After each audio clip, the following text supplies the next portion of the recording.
Das sind ND-Verlaufsfilter. Wann, wie, wozu und in welcher Stärke diese Filter eingesetzt werden, verrate ich dir in diesem Video. Wenn du noch nicht weißt, was ein normaler ND-Filter ist, schau dir zuerst unser Video zu den normalen ND-Filtern an. Das Video findest du hier oben verlinkt. Unser ND-Verlaufsfilter oder auch Grauverlaufsfilter genannt, wird in der Landschaftsfotografie eingesetzt. Wenn wir uns den Filter genauer ansehen, sehen wir sofort, dass die eine Hälfte etwas dunkler ist als die andere. Die dunkle Seite funktioniert wie ein normaler ND-Filter. Wenn ich also den Filter so auf der Kamera hätte, würde der obere Teil des Bildes abgedunkelt werden und der untere Teil unberührt bleiben. Aber wozu brauchen wir diesen Effekt jetzt in der Landschaftsfotografie? Bei Landschaftsaufnahmen haben wir oft das Problem, dass der Himmel viel heller ist als der Vordergrund. Diesen Kontrast zwischen Himmel und Landschaft kann ich mit dem Verlaufsfilter ausgleichen. Dafür müsste der dunkle Teil des Filters oben sein und auf dem Himmel liegen. Wir haben zwar einen weichen Übergang in der Mitte, doch trotzdem sollte der Horizont in der Mitte des Bildes liegen oder nicht weit davon entfernt. Und ja, natürlich könnten wir auch alles später in Photoshop fixen, aber das hat auch Nachteile.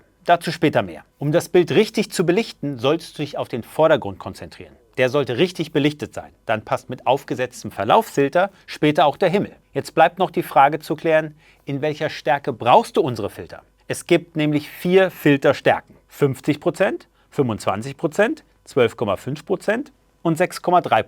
Die Prozentzahl gibt an, wie viel Licht an der dunkelsten Stelle des Filters noch durchgelassen wird. Das bedeutet, je heller dein Himmel im Vergleich zum Vordergrund ist, desto kleiner muss die Prozentzahl sein, damit die Helligkeit des Himmels angepasst wird. Bei unserem 50% Filter wird also noch 50% des Lichtes durchgelassen. Das sehen wir ja auch direkt, da dieser Filter oben heller ist als der 6,3% Filter.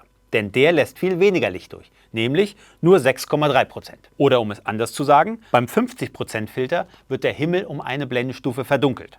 Beim 25% Filter um 2 Blendenstufen, beim 12,5% 3 Blendenstufen und beim 6,3% Filter wird der Himmel um ganze 4 Blendenstufen dunkler. Und jetzt zur spannendsten Frage. Warum einen Filter nutzen, wenn ich doch alles in Photoshop fixen kann? Beispiel 1. Wenn der Himmel erst einmal zu stark überbelichtet ist, kannst du das auch später nicht mit Photoshop retten. In dem Himmelbereich fehlen dann einfach die Bildinformationen. Unsere ND-Verlaufsfilter verhindern so eine Überbelichtung. Beispiel 2. Viele auf Social Media sagen, du brauchst keinen Verlaufsfilter. Nimm von deinem Foto einfach 3 Fotos auf. 1 unterbelichtet, 1 normal belichtet und 1 überbelichtet. Dann setzt du diese 3 in der Postproduktion zusammen und fertig. Und ja, das funktioniert, aber es ist zeitintensiver. Hier musst du dich einfach entscheiden. Willst du die Zeit in die Postproduktion investieren oder lieber in 5 Sekunden den Filter aufs Objektiv schrauben? Beides ist vollkommen legitim.